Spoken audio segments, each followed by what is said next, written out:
একসময় টলিউডের সবচেয়ে জনপ্রিয় জুটি ছিলেন দেব ও শুভশ্রী।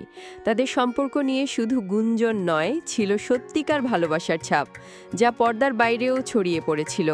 এমনকি শুভশ্রীর পরিবারও দেবকে মেনে নিয়েছিল।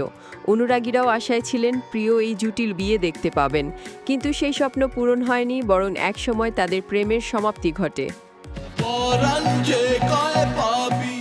তবে বিচ্ছেদের আগে ছিল এক সুন্দর শুরু।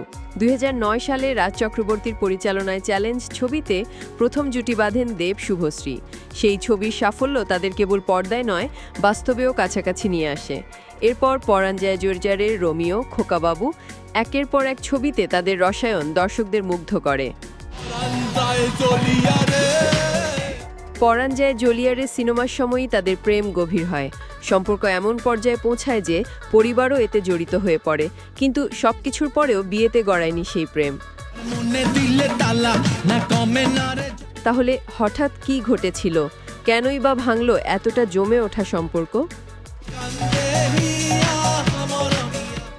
সময়ের সঙ্গে সঙ্গে দেবের জীবনে প্রবেশ করেন আরেক তরুণী, রুক্মিণী মৈত্র।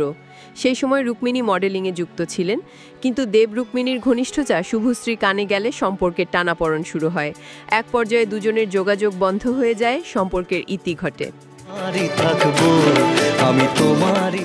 2013 সালে মুক্তি পাওয়া খোকা 420 ছিল দেব শুভশ্রীর শেষ ছবি একসঙ্গে।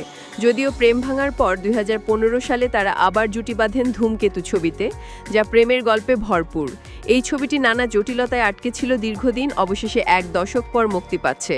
আর তাতেই আবার আলোচনায় এসেছে দেব শুভশ্রীর পুরনো সম্পর্ক। শুভশ্রী সংবাদ মাধ্যমে জানিয়েছেন, পেশাদারিত্বই তাদের পথ চলার ভিত্তি।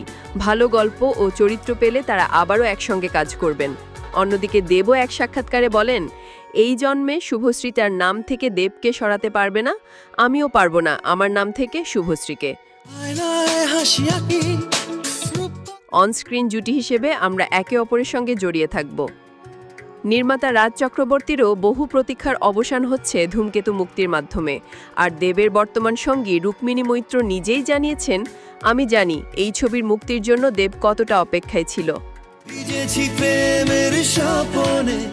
বিনোদনের আরও খবর জানতে সাবস্ক্রাইব করে চোখ রাখুন গ্রিন ভিউ ইউটিউব চ্যানেলে।